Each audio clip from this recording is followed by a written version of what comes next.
back to the bullpen, bringing on another new pitcher. And this time, it is Connor Throneberry, the junior right-hander.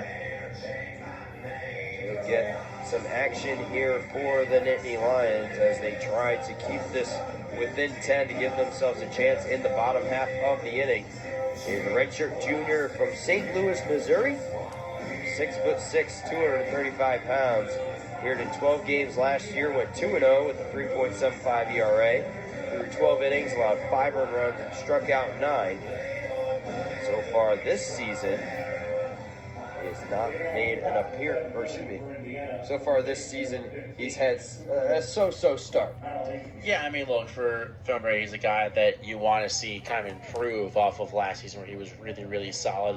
Like you mentioned, that 3.75 ERA, the 2-0 record, and he's here to try and keep things, not necessarily on cleanup duty, but just get 3 quick outs, keep it at a 10-run deficit. All you need is 1 run to keep the game going if you're Penn State. You get the benefit of being the home team so far where you can really, keep clawing your way back in, maybe get some morality points on Sunday. But it's looking more and more like in these final 3 innings or even less, potentially 3 outs for Penn State, that it's all said and done today.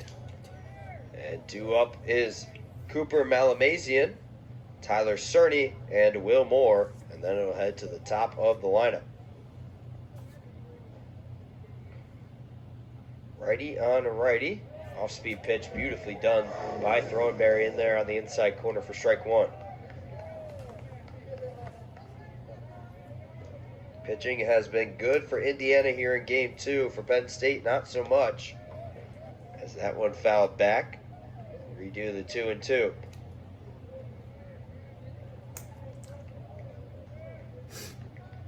And Maloney will get a second as Malamazian steps back into the box. Fresh pitch clock for Throneberry. And he got the outside corner and struck him out looking. Nice pitch from Connor Throneberry. Gets a big strikeout against his first batter.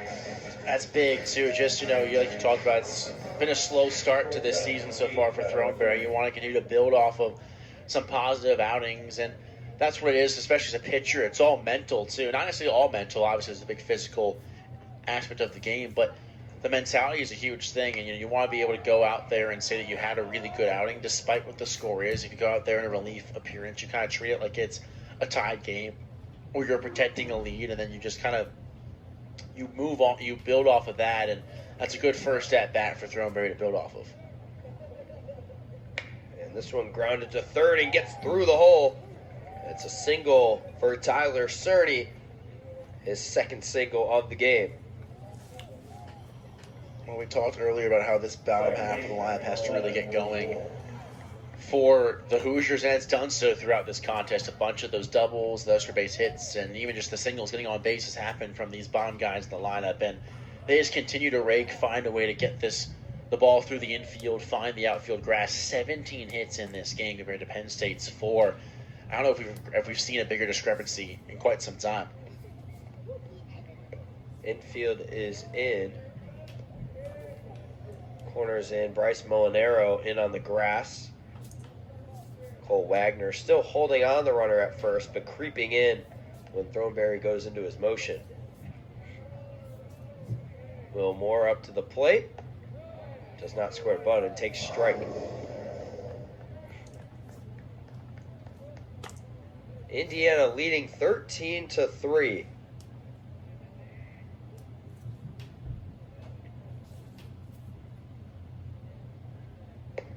Off-speed pitch once again. This time doesn't find the zone.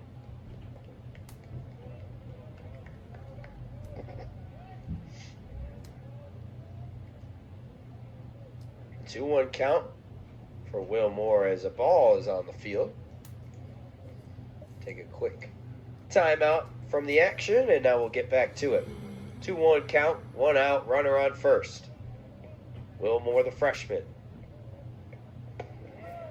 And he gets a strike called on the inside part of the plate. 2-2 now. Your count.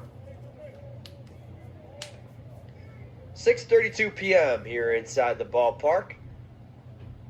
Approaching almost 7 hours of baseball here in Happy Valley. Weak grounder to third. Molinaro charging, fires a throw strong, stretch. And Cole Wagner able to snag it for the putout, out number 2. It's a great play from Molinaro. Another one of those slow dribblers down that third base line. Charges it, makes the quick transfer from glove to hand, and just is able to fire it. A nice outstretched play over at first as well. Good defensive awareness from the Nittany Lions on that one. Lineup turns over, and Andrew Wiggins gets his 6th at-bat of the game. Is 2 for 4 today. Off-speed pitch just misses. A single in the first. Strikeout as well in the first to end the first. An RBI double in the third. A ground out to second in the 5th. And was hit by a pitch in his last at-bat. Fastball outside, misses for ball 2. As Indiana starts to get their 6th at-bats in their lineup. They lead 13-3. Indiana 1-2 on the road this year. Throneberry with an awkward pickoff move there. You can see they're just trying to keep them close. As it continues to cool off here now with the sun no longer out. And a pitch in there for a strike. Nice fastball there from Throneberry. As the temperature dips under 40 degrees, feels like 33. Wind still involved, moving left to right. Now down to 7 miles per hour with gusts of about 19 or 20. So you can tell the wind has died down. It's starting to cool off. Become your prototypical spring evening here in March. As March kicks off, we got baseball going. Softball is in action today. Basketball will be back in action. Big Ten finishing its schedule as this one's lifted out to left field. Jesse Jakonski under it and makes the grab just before the track and will record the 3rd out of the inning. And Penn State needing 1 run to keep this one going. They give up no runs on 1 hit, no errors, and 1 left on base in the top half of the 7th. And now we'll send it to public address announcer Joe Putnam for the singing of the 7th inning stretch. Here in Happy Valley, Devin Taylor set to lead off for Indiana, followed by Corbin Dickerson and Joey by Jake Stadler, designated hitter. Sorry, Hogan Denny, the designated hitter. There you go. Got mixed up in the book there. Well, to be fair, this has been a rather interesting day for a scorebook with, I think we have now seen a combined 45 runs through these 2 games. This scorebook has seen a thing or two here today. They have seen multiple innings changes in the scorebook. I mean, got teams batting around as Taylor rips that one down the right field line, but foul. Is that a Farmer's Insurance reference? We know a thing or two because we've seen a thing or two? It was not, but now that you say it, it does sound like it. Yeah, it does. Good jingle over there at Farmer's Insurance. It is. Not as good as Take Me Out to the Ball Game, though. That is true. Well, especially when Joe Putnam's the one singing it. You can't really get much better than fantastic that. rendition and a big strikeout there for Devin Taylor. Throneberry gets him down swinging. Yeah, give a shout out to Joe Putnam. He's done great. Obviously, his entire career. A smaller crowd here today, and he's kept the energy up, at least for me here in the ballpark. And give credit to him. Really enjoyed his rendition of Take Me Out to the Ballgame in the hot dog costume on Dollar Dog Night on Tuesday against FDU. I want to ask him where he gets those hot dog costumes because how many hot dogs do we think he ate?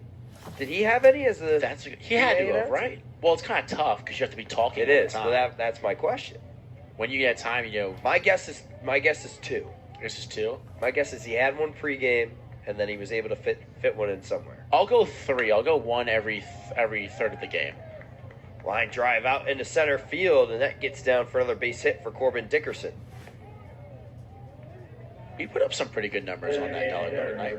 I had 4. I had 5. I had 4.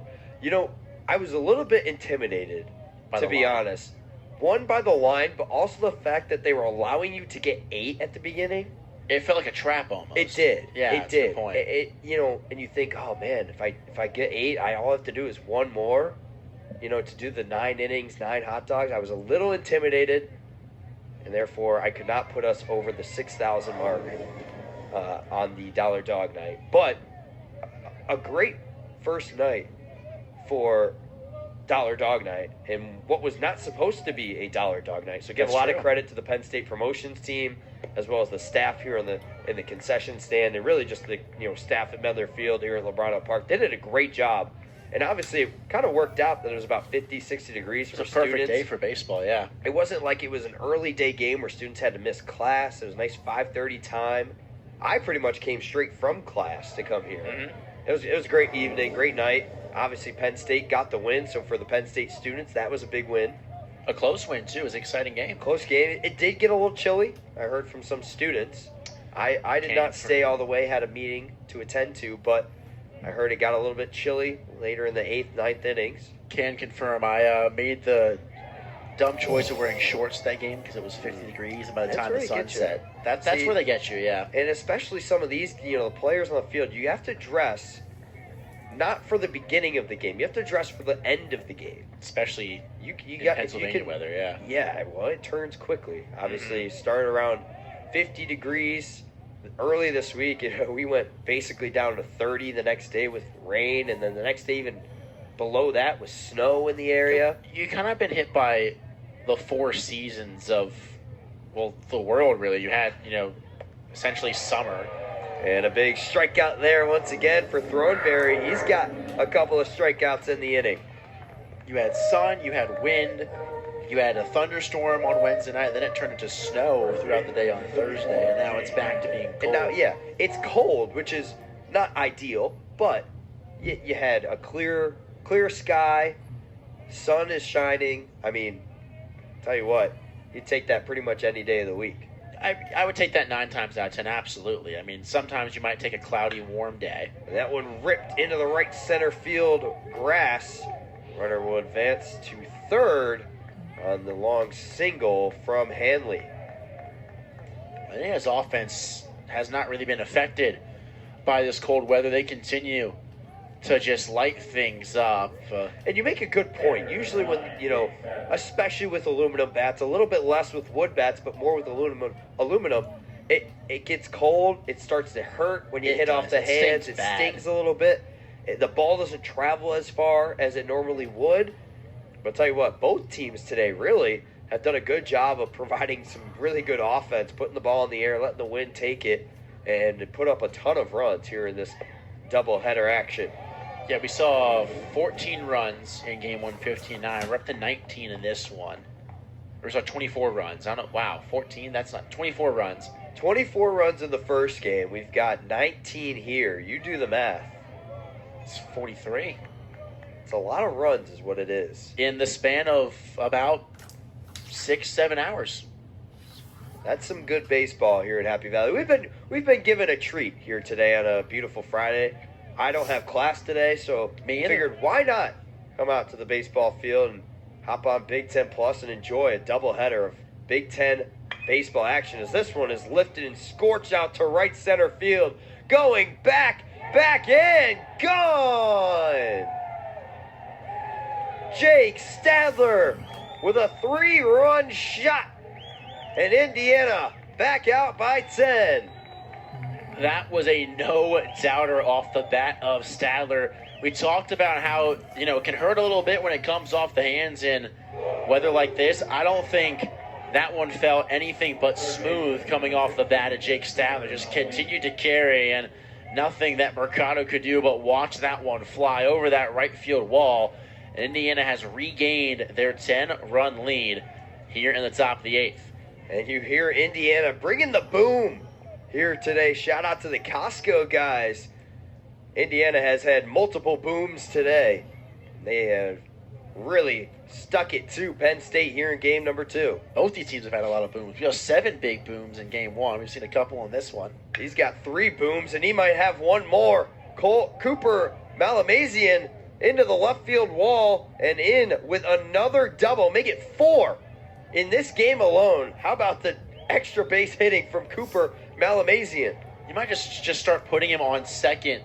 But once he steps in the batter's box, it just seems automatic so far for him today. He's been lights out, and that's what Indiana needed was for someone in this back half of the lineup in that 7, 8, 9 spot to really elevate themselves. He's done that so far today, those 4 doubles, and just continues to be a good day. Penn State thought they had some momentum, a little bit of positivity in the bottom of the 7th, and Indiana kind of snatched that right back. A quadruple double for Malamazian, if you will. A little bit of a basketball. You got the basketball and you coming out a little bit. That was good. That was good. I'll give it to you. We need more terms in baseball for. I know you have the golden sombrero. You have your hat trick of home runs, things like that. You have a grand no one really slam, says obviously. hat trick for home runs. That's more of a hockey and a soccer. Yeah, it thing, is too. true. It is true. Is that one roped into foul territory? More so terms. hockey thing is actually throw. I think quadruple double could apply. I think it does. It's also very rare. Triple double could apply. Triple double applies. I mean, obviously, when you first hear that, you think basketball. Quadruple double is so rare. It is basketball and obviously baseball too. That one lined up the middle and through. Cerny has a base hit, and he'll score a run as Indiana extends their lead to 11, 17-6. Now your score here in Happy Valley. I mean, Indiana just continue. This has been an offensive show, and we've talked about just how good this offense can be and has proven to be for Indiana. They're showing it so far today. I mean, you put up 9 runs in game 1. That's pretty good. You don't get the win.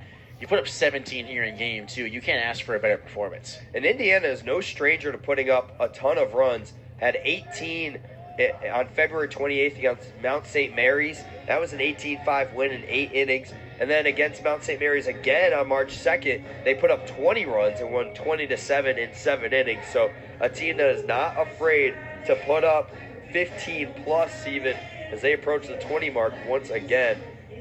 And we have a mound visit for Penn State as they start to sense things getting out of hand. And you take a look at the Indiana lineup here in this game. Multiple guys with 3 hits, multiple guys with multi-hit games. You can see Denny, the only one without it.